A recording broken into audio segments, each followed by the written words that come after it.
গৌর হরির সাথে প্রেম করে আমি কাজ ভালো করি।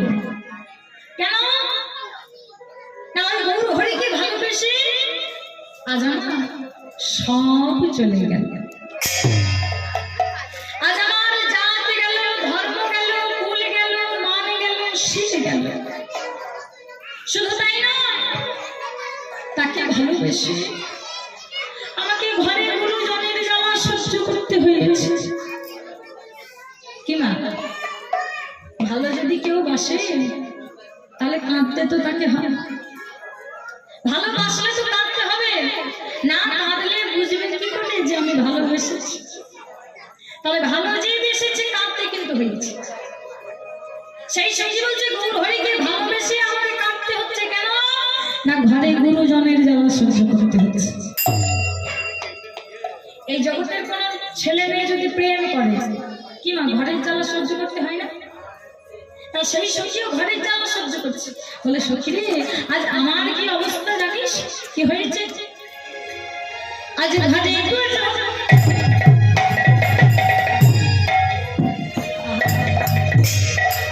জানা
আমি কি ভালোবেসেছি বলে সবাই আমায় বলে কলঙ্কিনী। ওমা এটাই বলছে ভগবানের সাথে প্রেম করে কাজ ভালো করি নাই কেন না সব গেল শেষে হলাম কলঙ্কিনী। তাই তাই কলঙ্কিনী হওয়া তো ভালো কাজ নয়, তাই বলছে আমি কাজ ভালো করি না। শ্রীবাসের ধাতস্পুত্রী নারায়ণ মাত্র 11 বছর বয়সে বিধবা হয়ে গেছিল। অনেক ছোটতেই তার বিবাহ হয়েছিল। তার যখন বয়স 11 বছর, সেই বয়সে তার স্বামী মারা যায়।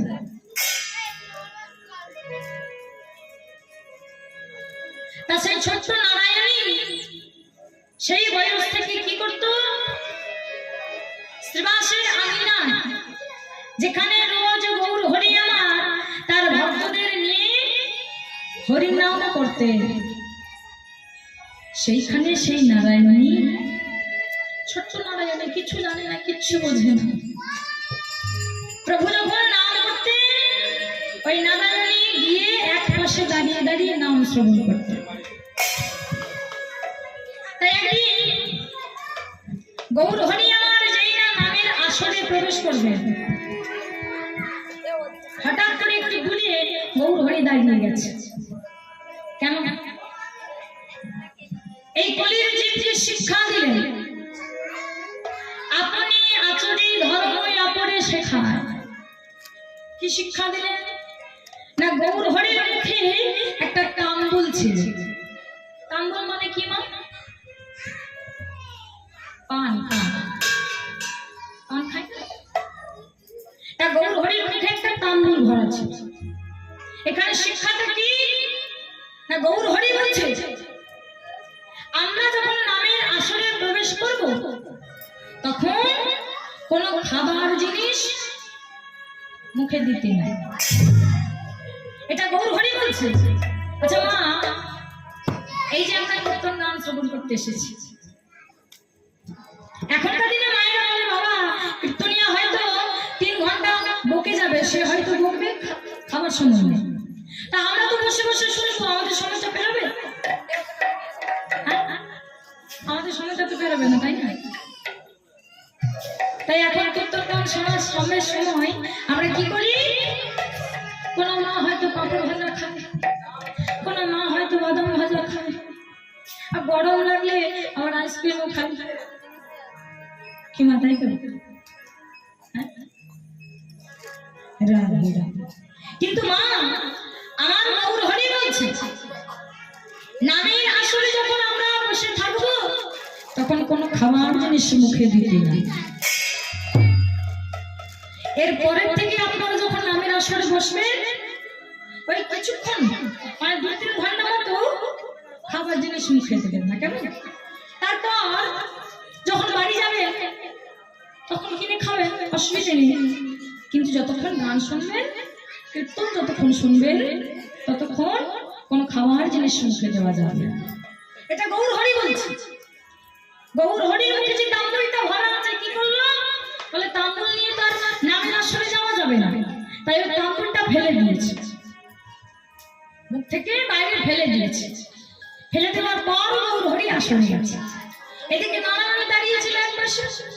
নারায়ণী দেখতে পেয়েছে মহাপ্রভু মুখ থেকে তাম্বুল ফেলেছে, মানে মহাপ্রসাদ।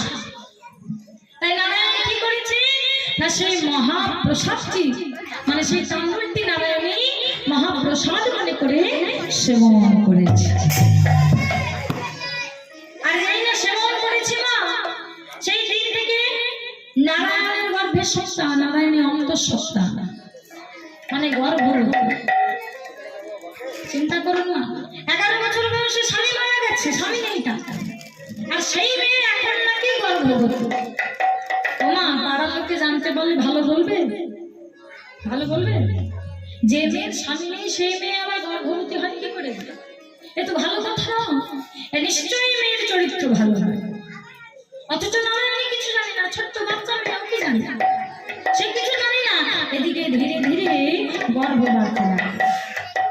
পাড়ার লোকে তো বুঝতে পারলো, পাড়ার লোকে চিন্তা করে আর সবাই বলা বলি করে, হ্যাঁ রে তোরা দেখেছিস ওই যে নারায়ণী যার মাত্র 11 বছর বয়সে স্বামী মারা গেছে রে, সেই মেয়ে নাকি এতদিনে আবার গর্ভবতী হয়েছে। চিন্তা কর, ছি ছি ছি ছি, এইরকম চরিত্রটা। বলি এমন একটা মেয়ে যদি পাড়ায় থাকে তাহলে পাড়ার মানুষজন কি আর ভালো থাকে? পাড়ার লোকে যখন কথা বলছে মা, এই কথাটা পৌঁছে গেছে নারায়ণের মায়ের কানে। তার মা নারায়ণীকে ডেকে বলছে, নারায়ণী শোনো। কি হলো? আমি পাড়ার লোকের কাছে যা শুনতে পাচ্ছি তা কি সত্য? তুমি কি কথা শুনেছ মা? আমি তো জানি না তুমি কি শুনেছ। মিথ্যে কথা, তুই জানিস না, তুই কি কিচ্ছু বুঝতে পারিস না। তোর গর্ভে না যে এমন অবস্থা কেন? তোর তো 11 বছর বয়সে স্বামী মারা গেছে, তোর তো স্বামী নেই। যার স্বামী থাকে না সেই নারী গর্ভবতী হয় কি করে? তাহলে নিশ্চয়ই তোর চরিত্র খারাপ। কে করেছে তোর এই অবস্থা? তার জন্য আমাদের বংশের নাম তুই ডুবালি, তোর জন্য সমাজে চলা দায় হয়েছে, তোর জন্য ঘরের বাইরে বেরোতে পারি না, বাইরে গেলেই তোকে নিয়ে সবাই উল্টো পাল্টা কথা বলে। বাবা কে করেছে এই অবস্থা? কিন্তু নারায়ণী তো কিছু জানে না, তাই বলছে, মা তুমি কি বলছো? তোমার কথা আমি কিচ্ছু বুঝতে পারছি না। আমার অবস্থা, আমি গর্ভবতী কি করে হয়েছে আমি নিজেও কিচ্ছু জানি না। মিথ্যে কথা। কোন মেয়ে যদি গর্ভবতী হয়ে বলে আমি জানি না, কেউ বিশ্বাস করবে? মা বিশ্বাস করলো না, বলে শোন নারায়ণ, তোর জন্য সমাজে মুখ দেখাতে পারি না, তোর জন্য আমরা আমার মুখে কলঙ্ক দাগ মারতে পারবো না।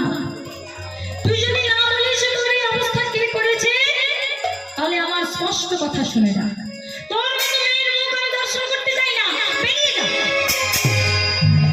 এক্ষুনি, এই মুহূর্তে আমার ঘর ছেড়ে তুই চলে যা।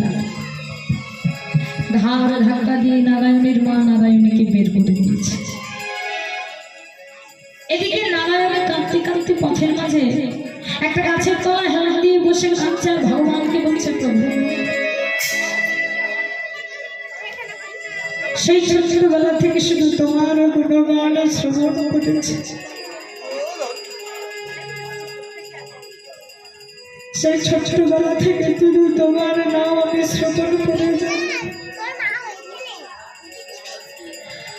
কেউ জানো বা না জানো, তুমি তো জানো জীবনে আমি কোনো অপরাধ করি না।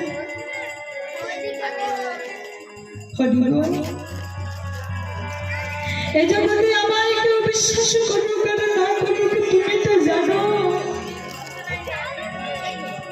আমি তো কোনো অন্যায় করিনি, আমি আমার কোনো কাজ করিনি যাতে আমার চরিত্রে কলঙ্কের নাম লাগে।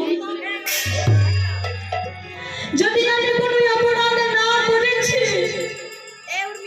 তাহলে এত বড় অপরাধের শাস্তি তুমি কেমন করে দেবে? প্রভু আমি যদি এইভাবে কলঙ্কের দাগ মাথায় নিয়ে বয়ে বেড়াই, কলঙ্ক তো আমি একা হব না,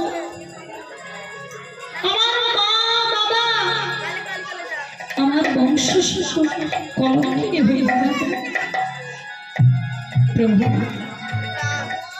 আমার এই কষ্টের কথা আমি কাকে বলবো? তোমায় ছাড়া। কেউ জানো বা না জানো, তুমি তো জানো আমি কোনো অন্যায় করিনি, আমি কোনো অপরাধ করিনি। তাহলে বলো কেন আমাকে এমন দিন তুমি দেখালে? বলো প্রভু, তুমি তো ভগবান, আমি যদি কোনো অপরাধ করে থাকি তাহলে তুমি কি পারো না আমায় ক্ষমা করে দিতে? তুমি তো জগৎ পিতা, আমি তো তোমার সন্তান, সন্তান যদি কোনো ভুল কাজ করে তবে পিতার কর্তব্য সন্তানকে ক্ষমা করে দেব। সন্তান যদি ভুল পথে যায় তবে পিতার কর্তব্য সেই পথ থেকে তাকে টেনে সঠিক পথে নিয়ে যাওয়া। প্রভু তুমি তো ভগবান, আমি যদি কোনো অপরাধ করে থাকি তুমি কি পারো না আমায় ক্ষমা করে দিতে? তাই নারায়ণী কাঁদছে আর কেঁদে কেঁদে ভগবানকে বলছে, প্রভু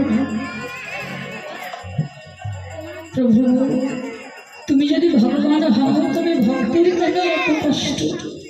তাই বলছে কি, যদি তুমি ভগবান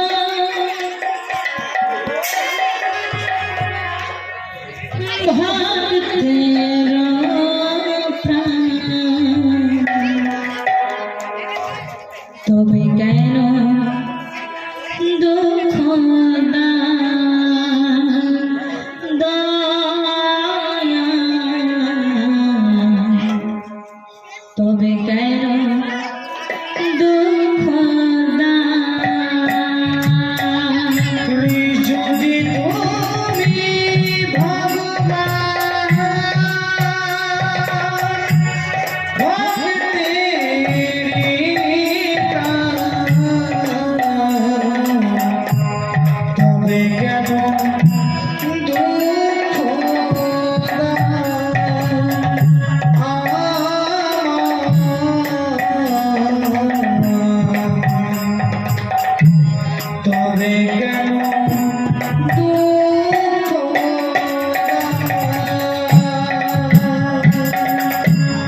যদি তুমি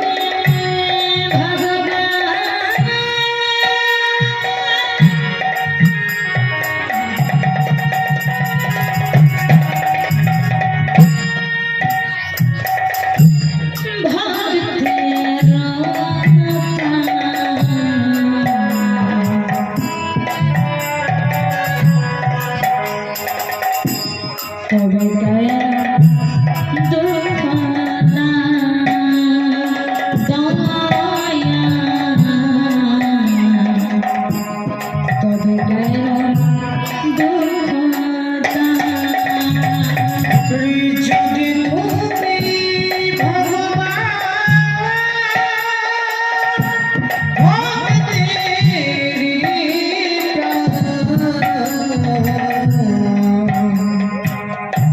তবে কেন দুঃখ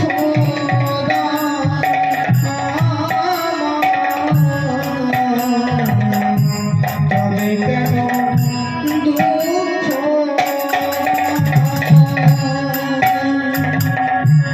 তুমি যে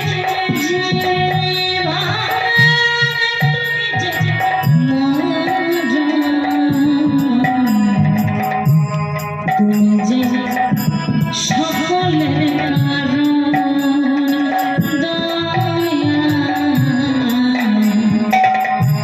তবে কেন দুঃখ তুমি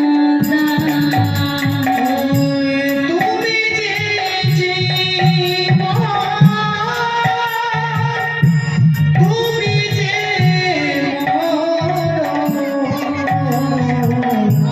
তুমি যে তুমি যে সকলের দয়া, তবে কেন দুঃখ যদি তুমি ভগবান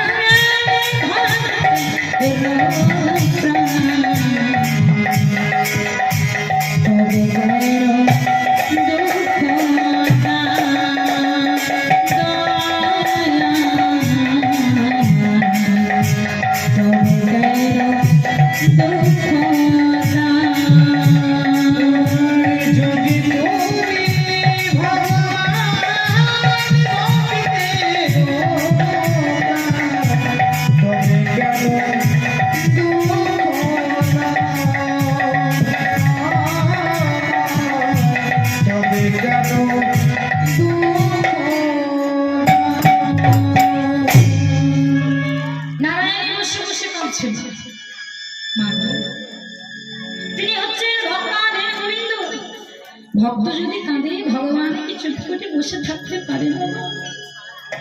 ভক্ত কাঁদছে দেখি ভগবান ছুটে এসেছে, ছুটে এসে ডাকছে নারায়ণী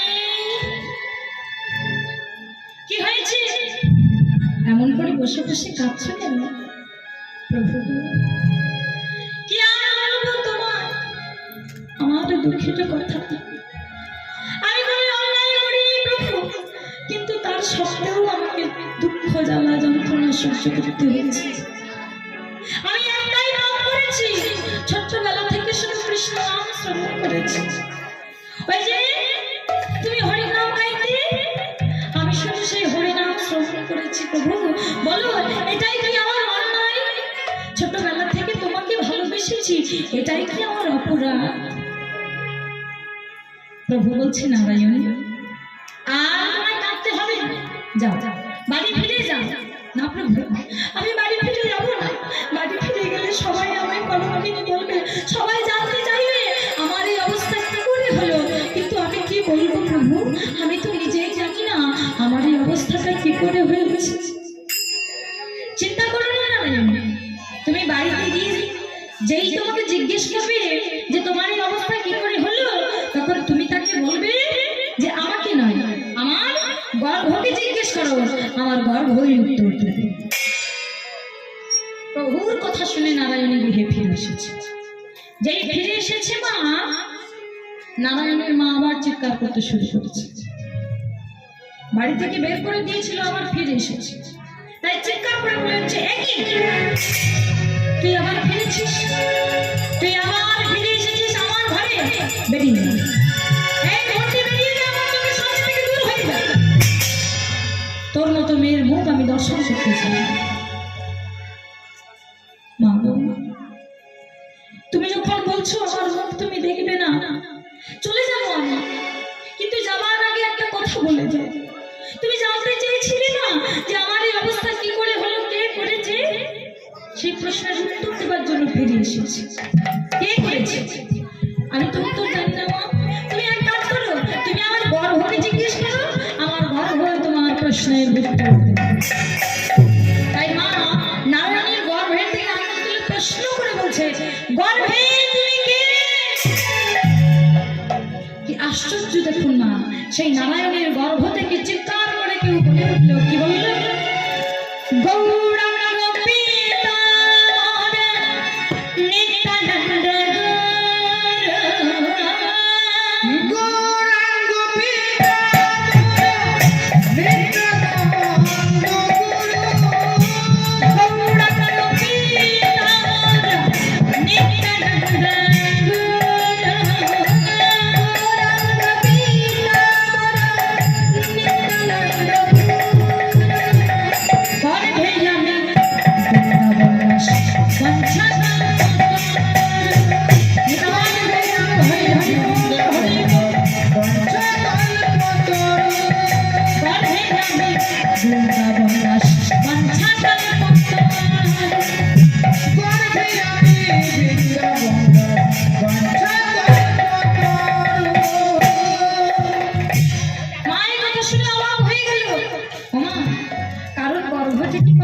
সন্তান কথা বলে ওঠে কি মা বলে?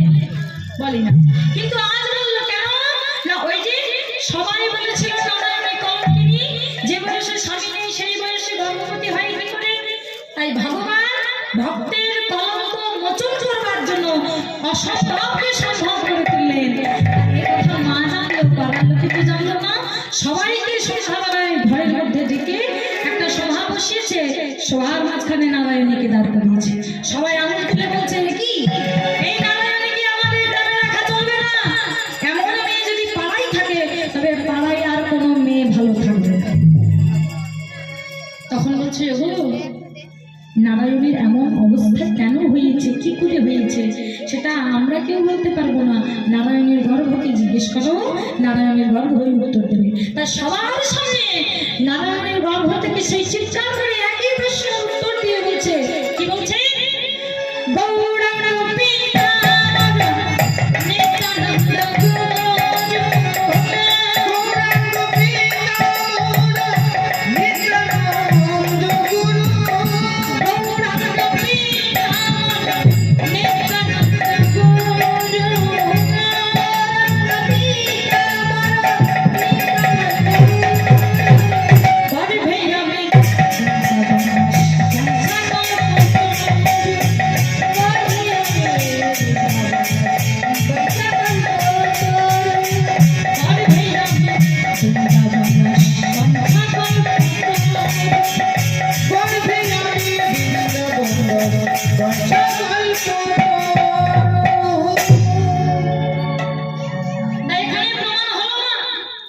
যে ভক্ত যদি ভগবানকে সঠিকভাবে ভালোবাসতে পারে, মন দিয়ে যদি ভালোবাসতে পারে, তাহলে সেই ভক্ত কোনোদিন কলঙ্কিনী হয় না।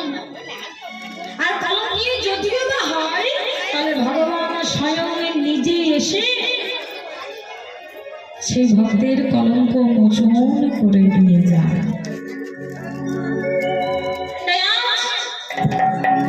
কতক্ষণটা কলম দিচ্ছে সখীরা বলছে, রে গৌর হরির সাথে প্রেম করে কলঙ্কিনী হয়েছি, এই জ্বালা তো সহ্য করা যায় না। এখন তোরাই বলে দে আমার উপায় কি, আমি কি করবো? কি বলছে? আজ কহ সখী কি বাক্য যে আমার জীবন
যাই হোক, আজ আমরা নবদ্বীপের আস্বাদন করার পর বৃন্দাবন লীলায় প্রবেশ করব।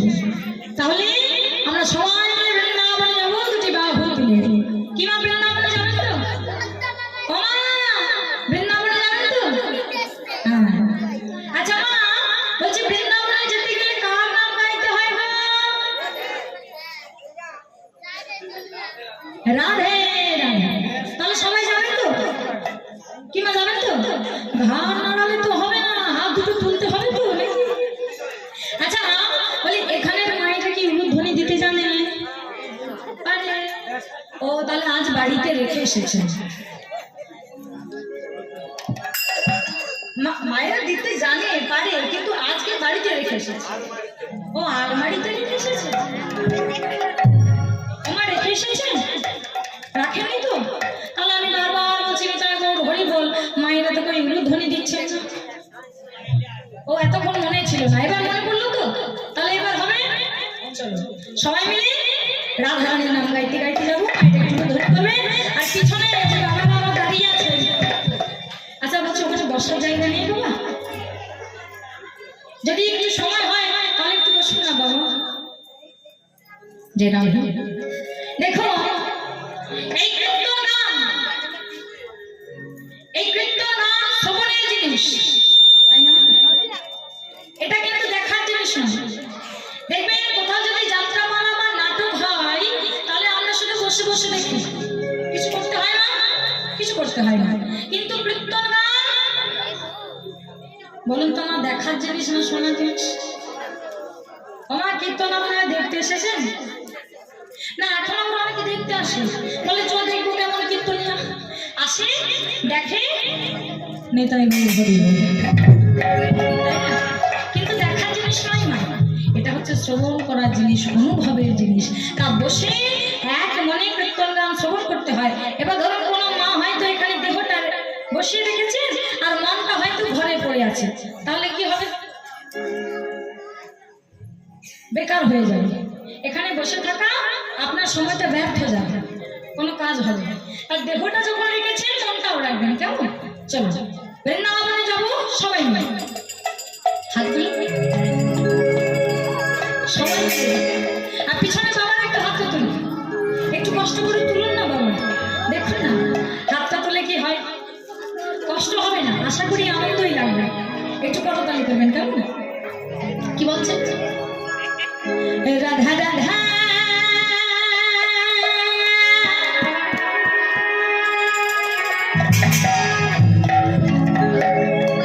রাধা রাধা রাধা ভজন করে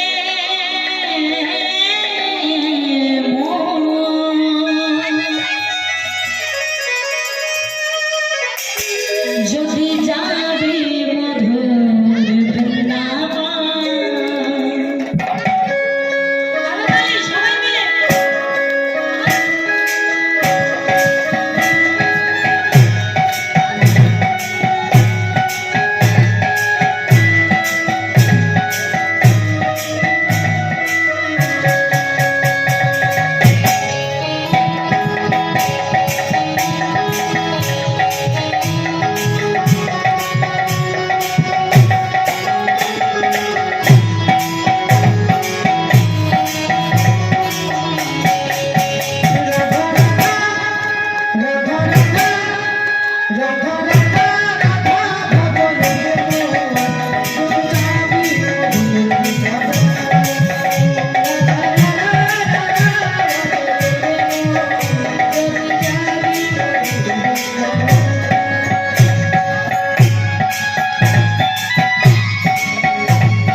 যে নিতাই, যে গুরু, যে রাধেশ্যাম, রাধে। তা যাই হোক, আজ আমরা নবদ্বীপ লীলা আস্বাদন করার পর বৃন্দাবন লীলায় প্রবেশ করলাম। আজ আমাদের ভজনের বিষয় হচ্ছে, আস্তে মা আস্তে, আজ আমাদের ভজনের বিষয় হচ্ছে রাধা সখী।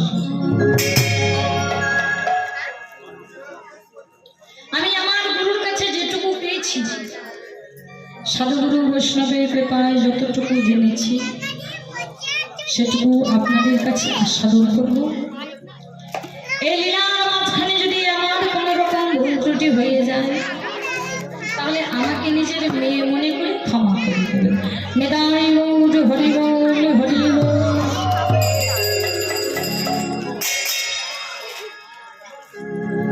রাধা আসতে মা, কথা বলবেন না কেমন? তা একদিন প্রাণ গোবিন্দ আমার বসে আছে, সেই সময় শ্রীমতী রাধা রানী গোবিন্দের কাছে গিয়ে বড় দুঃখের সহিত বলছে, বধূ গো, আজ আমি তোমার কাছে এসেছি একটা প্রশ্ন নিয়ে। কি প্রশ্ন? আচ্ছা বধূ, এ জগতে সবাই বলে যে প্রত্যেক দিন প্রভাতে সকালবেলায় যদি অহল্যা, কুন্তী, তারা, মন্দেরদরি, দ্রৌপদী, এই যে পঞ্চকন্যা, এই পঞ্চকন্যার নাম যদি ঘুম থেকে উঠে গাওয়া হয়, তাহলে নাকি সর্ব পাপ থেকে মুক্তি লাভ করা যায়। কিন্তু আমার প্রশ্ন, এই যে পঞ্চকন্যা, এই পঞ্চকন্যা কি সতী নাকি অসতী? ওমা, ঘুম থেকে উঠে মানে একেবারে সকালবেলায় আমরা কার নাম করি বলুন তো? ভগবানের নাম, তাই তো? মানে ভালো কিছু নাম করি, ভগবানের নাম করি, না হয় কোনো ভালো ব্যক্তির নাম করি, যাতে দিনটা ভালো যায়, তাই না? কোনো খারাপ মানুষের নাম তো করি না। সকালবেলা ঘুম থেকে উঠে যদি খারাপ মানুষের নাম কেউ শুনতেও পাই, তাহলে বলে ছি ছি ছি, আজ বোধ হয় দিনটাই খারাপ যাবে, তাই না? তাহলে খারাপ মানুষের নাম আমরা করি না, ভালো মানুষের নাম করি, তাই না?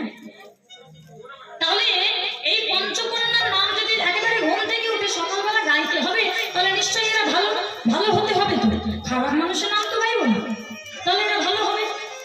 এবার আপনারা বলুন তো, যে এই পাঁচটা কন্যা কি ভালো, মানে সতী নাকি অসতী?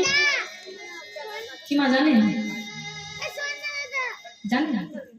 আচ্ছা আমি বলি, বলছে এই পঞ্চকন্যায় অসতী, এরা কেউ সতী নয়। আশ্চর্য, এরা যদি কেউ সতী না হবে, তাহলে সকালবেলায় নাম বলতে বলবে কেন? বলে হ্যাঁ সতী, আমার কথা বিশ্বাস না হয় মিলিয়ে নাও। কি মেলাবো? শোনো কি বলছি, অহল্যা। আচ্ছা এই অহল্যা কে? এই অহল্যা হচ্ছে গৌতম মুনির স্ত্রী। তাকে হরণ করেছিল কে গো? কে হরণ করেছিল না? গৌতম মুনির স্ত্রীকে হরণ করেছিল ইন্দ্রদেব। করেননি? এই ইন্দ্রদেব কে জানেন? ওই গৌতম মুনির শিষ্য। তা গৌতম মুনির কাছে যখন তিনি শিক্ষা গ্রহণ করতে যেতেন, একদিন তার গুরুমাকে দর্শন করে তার মনে লালসা জাগে। আস্তে, গুরুমাকে পাওয়ার আশা জাগে। এখানে কিন্তু শুধু ইন্দ্রদেবের ভুল তা নয়, এখানে ভুল হচ্ছে মদনে। এই মদনের কোনো অহংকার না। একটা বাম এই ইন্দ্রদেবকে নিক্ষেপ করেছিল, যার জন্য মদনে মোহিত হয়ে এই ইন্দ্রদেবের মনে বাসনা জেগেছিল যে ওই গুরুপত্নী অহল্যাকে তিনি আস্বাদন করবেন।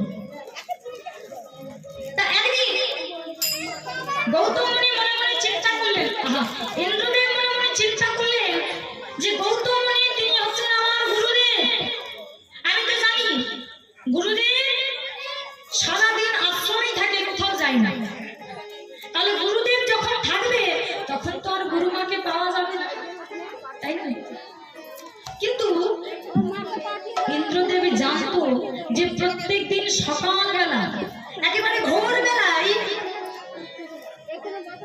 গৌতম মুনি স্নান করতে যেতেন, গঙ্গা স্নান করতে যেতেন। তা সেইটাই হচ্ছে সুযোগ, সেইটাই সুযোগ, সেই সুযোগেই আমাকে যেতে হবে। তাই কি করলো, ইন্দ্রদেবে চলে গেল কোথায় জানেন? রাম পাখির দলের কাছে। এখন তো ঘড়ি আছে না, এখন ঘড়ি হয়েছে, তা কখন ভোরবেলা হচ্ছে, কখন রাত হচ্ছে, কখন দিন হচ্ছে, আমরা ঘড়ির সাহায্যে সময়টা দেখছি, তাই তো? আর তখন তো ঘড়ি ছিল না, তখন ভোর কখন হচ্ছে, রাত 12টা কখন বাজছে, এটা জানা যেত কি শুনে বলেন তো? কাদের শব্দ শুনে? মোরগের ডাক শুনে। ভোরবেলায় মোরগ ডাকে না, ওই মোরগের ডাক শুনে বুঝতে পারতো ভোরবেলা হয়েছে। তা ভোরবেলা মোরগ ডাকি, কিন্তু আজ ইন্দ্রদেব গেছে রাম পাখির দলের কাছে, কি বলছে? এই যে এই সব কটা রাম পাখির দলকে বলছি, সব তোরা প্রত্যেক দিন ভোরবেলায় ডাকিস, কিন্তু আজ ভোরবেলায় না, আজ ডাকবি রাত্রি 12টার সময়। আর আমার কথা অমান্য যদি হয়েছে তাহলে তোদের সব কটাকে প্রাণ দেব। এই বলে ইন্দ্রদেব চলে গেল। এদিকে প্রাণের ভয়ে রাত 12টার সময় ওই রাম পাখির দল ডাকতে শুরু করেছে। যেই না ডাকতে শুরু করেছে, এদিকে গৌতম মুনি মনে করেছে রাম পাখির দল মানে মোরগরা ডাকছে, মনে করেছে ভোরবেলা হয়ে গেছে, তাহলে এবার আমাকে গঙ্গা স্নানে যেতে হবে, স্নান করে এসে আবার ঠাকুরের পুজো টুজো করতে হবে, তাই না? তা মনে করেছে ভোর হয়ে গেছে, কর্মলিনটা হাতে নিয়ে বেরিয়ে পড়েছে স্নান করতে। স্নান করতে যাচ্ছে বটে, কিন্তু মনে মনে চিন্তা হচ্ছে কি, আজকে মনে হচ্ছে একটু তাড়াতাড়ি ভোরবেলা হয়ে গেছে। কেন না, এই তো কিছুক্ষণ আগে আমি সেবা করে শয়নে গেলাম, আর চারিদিকটা কেমন জানি অন্ধকার অন্ধকার মনে হচ্ছে। রাত্রি 12টা মা, তখন কি আর ভোরের আলো ফুটবে? চারিদিক অন্ধকার। তা বলছে কেমন জানি অন্ধকার অন্ধকার মনে হচ্ছে, ভুল করে চলে এসেছি নাকি কি জানি, মনে একটা দুবিধা রয়েছে, কিন্তু তাও সে যাচ্ছে। এদিকে ওই গৌতম মুনির রূপ ধরে ইন্দ্রদেব এসেছে অহল্যার কাছে, এসেই দরজা নাড়া দিচ্ছে। যেই না দরজা নাড়া দিয়েছে, ঘরের ভেতর থেকে অহল্যা বেরিয়ে এসেছে। দরজাটা খুলে দিচ্ছে, স্বামী দাঁড়িয়ে আছে। স্বামী দাঁড়িয়ে আছে, কিন্তু আসল স্বামী নয়, নকল স্বামী। দেখেই বলছে, কি স্বামী আপনি? আপনি তো এই মাত্র স্নানে গেলেন, তাহলে আপনি আমার ফিরে এলেন যে? তখন ওই ইন্দ্রদেব গৌতম মুনির রূপ ধরে বলছে, অহল্যা আমি স্নানে গেছিলাম বটে, কিন্তু আমার মনে মনে স্বাদ জাগলো তোমার কাছে সেবা গ্রহণ করবো, তাই আমি ফিরে এলাম। তা তুমি কি আমার সেবা দেবে না? কোন স্বামী যদি তার স্ত্রীকে বলে যে তোমার কাছে আমি সেবা নিতে চাই, তাহলে কোন স্ত্রী কি তার স্বামীকে বলবে যে না তোমার সেবা করবো না? কিনা বলবে? বলবে না। স্ত্রীর কাজই তো তাই, ধর্মই তাই, স্বামীকে সেবা করা, তাই না? তা বলছি স্বামী এ আমার কেমন কথা? আমি তোমার স্ত্রী, তুমি আমার স্বামী, আমার ধর্ম স্বামী সেবা করা। আর তাছাড়া স্বামী সেবা করতে গেলে এতে কোনো মন্ত্র লাগে না, এ তো অনুভবের বস্তু। হ্যাঁ, তোমায় আমি সেবা করবো, এতে করো ভাগ্যের ব্যাপার, এমন কিছু বলার দরকার নেই। তাই হাতটি ধরে অহল্যা ওই ইন্দ্রদেবকে নিয়ে গিয়ে ঘরের ভেতরে নিয়ে গিয়ে শয়নে দিয়েছে, আর বসে বসে তার চরণ দুটো সেবা করছে। এমন সময় আসল গৌতম মুনি মনে মনে চিন্তা করছে, আমি মনে হয় ঘুমের ঘরে চলে এসেছি। মনের ভুলও তো হতে পারে, প্রত্যেকদিন ভোরবেলা ডাক শুনে আসি, তো আজ হয়তো ভুলে চলে এসেছি। না না, ভোর যদি হবে তাহলে চারিদিকটা এত অন্ধকার কেন হবে? তাহলে তো আলোর দেখা পাবো, আলো তো ফুটছে না, তাহলে নিশ্চয়ই আমি ভুল করে চলে এসেছি, এটা আমার মনের ভ্রম হবে হয়তো। তাই কি করেছে, সে ফিরে গেছে। যেই না ফিরে এসেছে, দেখছে দরজাটা খোলা, তার ঘরের দরজাটা খোলা আছে। যেই না দরজা খোলে আর গৌতম মুনি একেবারে জোর করে যেই না ঘরের মধ্যে ঢুকেছে, দেখতে পেল কি না তারই মতো দেখতে একটা পুরুষ শয়নে আছে এবং যে জানি যে গো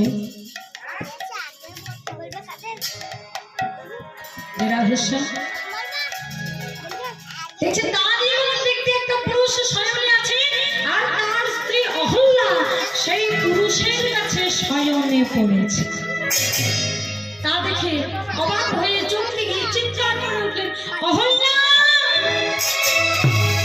তোমার এত বড় স্পর্ধা, তুমি একটা বড় পুরুষের কাছে শয়নে পড়েছ, তোমার এত বড় সাহস। এদিকে অহল্যা গৌতম মুনিকে দেখে চমকে গেছে। ওমা চমকাবে না, একই রকম দেখতে দুটো মানুষ, একটা শয়নে আছে আর একটা দরজায় দাঁড়িয়ে আছে। এবার সে কি ভাববে কোনটা স্বামী, কি করে বুঝবে? তাই সে মনে করেছে ওই আসলটা বোধহয় নকল, মানে যে এসেছে আসল গৌতম মুনি তাকে নকল ভেবেছে। বলে কে তুমি, কে তুমি? আমার স্বামী রূপ ধরে আমার কাছে এসেছে, কি আশা, কেন এসেছো? এদিকে গৌতম মুনি বলছে, অহল্যা তুমি আমার স্ত্রী হয়ে আমাকে চিনতে না পেরে একটা পর পুরুষকে তোমার স্বামী বলে মনে করছো? হ্যাঁ, তুমি কি কিছুই বুঝতে পারছো না? তুমি যদি চিনতেই না পারছো তাহলে দেখো কে সঠিক আর কে ভুল। করমণ্ডলী থেকে একটুখানি জল বের করে ওই ইন্দ্রদেবের গায়ে যেই না ছিটিয়ে দিয়েছে, অমনি তার ওই রূপ ছদ্মবেশটা সরে গিয়ে আসল রূপটা বেরিয়ে গেছে, স্বয়ং ইন্দ্রদেবের রূপটা বেরিয়ে গেছে। গৌতম মুনি তা দেখে অবাক হয়ে গেলেন। এদিকে অহল্যা বলছে, ছি ছি ইন্দ্র, তোমার এত বড় স্পর্ধা, তুমি কিনা আমার শিষ্য হয়ে তোমার গুরু মায়ের কাছে এসেছো। তুমি কি একবারের জন্য বুঝতে পারোনি আমি তোমার মা হই? তুমি যে জনের জন্য লালায়িত হয়ে আমার কাছে এসেছো, তুমি অপরাধ করেছো, এই অপরাধের শাস্তি তুমি পাবে। তাই গৌতম মুনি অভিশাপ দিলেন ইন্দ্রদেবকে। কি অভিশাপ দিল? ইন্দ্র, যে জনের জন্য লালায়িত হয়ে তুমি তোমার গুরু মার কাছে এসে উপস্থিত হয়েছ, আমি তোমায় অভিশাপ দিচ্ছি, তোমার সারা অঙ্গে জনি চিহ্ন হয়ে যাও। জনি চিহ্ন মানে যে চিহ্ন কাউকে দেখাবার নয়, সর্বাঙ্গে সেই চিহ্ন হয়ে গেল। ইন্দ্রদেব তার অঙ্গ চাদরে মুড়ি দিয়ে থাকতে লাগলো। এদিকে অহল্যাকে অভিশাপ দিল, বলে অহল্যা তুমি আমার স্ত্রী, আমি তোমার স্বামী, তুমি তো স্ত্রী। একটা স্ত্রী বুঝতে পারে তার স্বামীর ছোঁয়া, কি মা বুঝতে পারে না? একটা স্ত্রীকে যদি তার স্বামী স্পর্শ করে তাহলে সে বুঝতে পারে যে এটা তার স্বামীর ছোঁয়া নাকি অন্য কোনো পুরুষের ছোঁয়া, তাই তো বুঝতে পারে।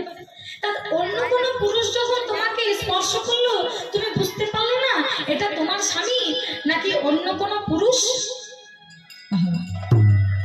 তাহলে তোমার ভেতরটা পাষাণ হয়ে গেছে, অনুভব শক্তিটা তোমার মধ্যে আর নেই, তুমি পাষাণ হয়ে গেছো। তাই তোমাকে অভিশাপ দিলাম, যাও তুমি পাষাণ হয়ে যাও।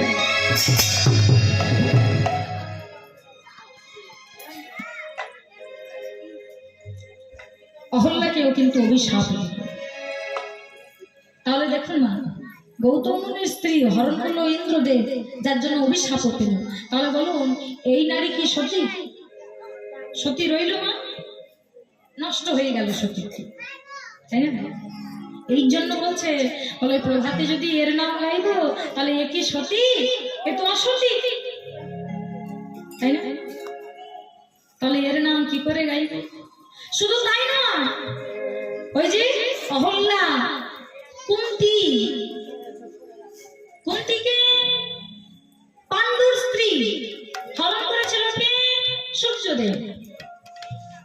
অসতী একজনের স্ত্রী অন্য কেউ যদি হরণ করে তাহলে সে তো অসতী, তাই না? দ্রৌপদী, আচ্ছা, আপনাদের গ্রামে কোন নারীর একটা স্বামী থাকার সত্ত্বেও যদি সে আবার আরেকটা বিয়ে করে, তাহলে আপনারা কি তাকে ভালো বলবেন?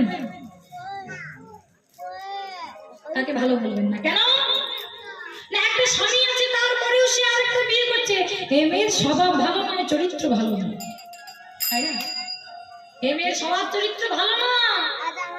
আচ্ছা, এই জগতের মানুষ আমরা যদি একটা ছাড়া দুটো বিয়ে করি তাহলে আমাদের স্বভাব ভালো নয়, তাই তো? এই দ্রৌপদীর কটা স্বামী জানেন?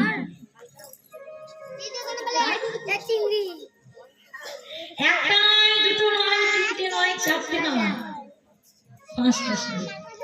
তাহলে তাকে কি করে ভালো বলবো? তাহলে সরস্বতী নয় নাকি? আবার হচ্ছে তারা। এই তারাকে গুরু বৃহস্পতির স্ত্রী হরণ করলো শিষ্য চন্দ্রদেব, সরস্বতী হইল। মন্দিরদরীকে রাবণ রাজার স্ত্রী কি করলো? সপ্তঋষির রক্ত পান করেছিল, তাহলে সরস্বতী রইল।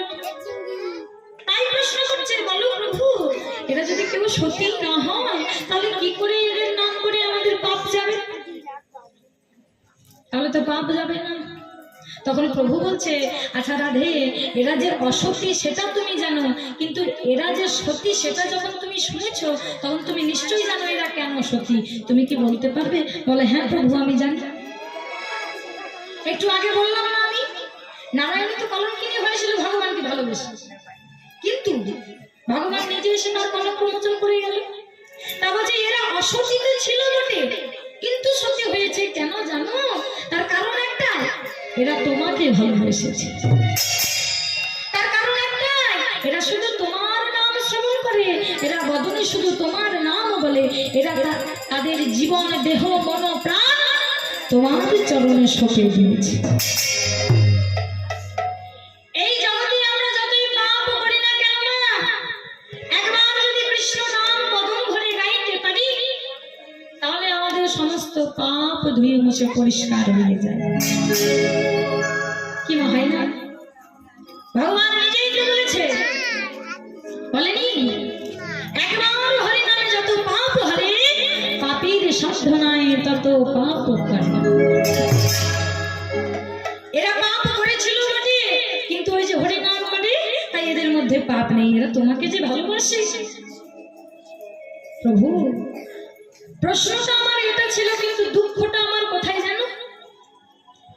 এই 5টা কন্যা অসতী হয়ে তোমাকে ভালোবেসে সতী হয়ে গেল, আর আমিও তো তোমায় ভালোবাসি, আমিও তো তোমার নাম শুনি, আমিও তো এদের মতো তোমার গুণগান শ্রবণ করি। তাহলে এরা যদি অসতী থেকে সতী হয়, তাহলে আমি সতী থেকে কলঙ্কিনী হয় কি করে? তাহলে সবাই আমাকে কেন বলে আমি নাকি কৃষ্ণ কলঙ্কিনী? প্রভু, এই দেহ মন প্রাণ দিয়ে তো তোমাকে আমিও ভালোবাসি, তাহলে আমাকে কেন বলে সবাই কৃষ্ণ কলঙ্কিনী? বলো, আমি একা কেন কলঙ্কিনী? রাধারানীর এই কষ্টের কথা শ্রবণ করে গোবিন্দ বলছে, রাধে গো, তোমার এই দুঃখ অচিরাত মোচন করবো, তুমি আর চিন্তা করো না। তাই আজ সেই দিন শ্রীমতী রাধারানী আমার কৃষ্ণ প্রেম করে কলঙ্কিনী হয়ে সখীদের কাছে বসে বসে কাঁদছে, বলছে, ওরে সখী রে, কৃষ্ণ প্রেম করে আমার একই দশা হলো, তোরা আজ বিধির ধনে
জেলে দেব।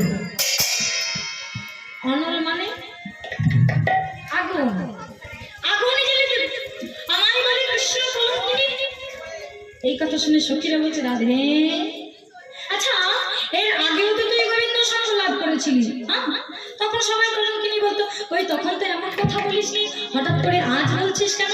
বলে ওরে সখী কি বলবো আমার কথা, আমি মনে করি কিন্তু ঘর থেকে বেরিয়ে যেই আমি গোবিন্দ সঙ্গ লাভ করি এই জগতের সব কথা ভুলে যাই। কি মা আপনারা যে এখানে বসে আছেন কীর্তন গান শ্রবণ করছেন, আচ্ছা বলুন তো এতক্ষণ পর্যন্ত ঘরের কথা মনে আছে? মনে আছে ঘরের কথা? রাধে রাধে। মনটা যদি এখানে থাকে তাহলে ঘরের কথা ভুলে যায়। তবে যদি মনে করেন যে মনটা এখানে দেব না, হয়তো শরীরটা এখানে বসে থাকবে আর মনটা চলে গেছে ঘরে, মায়েরা বসে বসে ভাবছে তাই তো বাড়িতে তালাটা দিয়ে এসেছি তো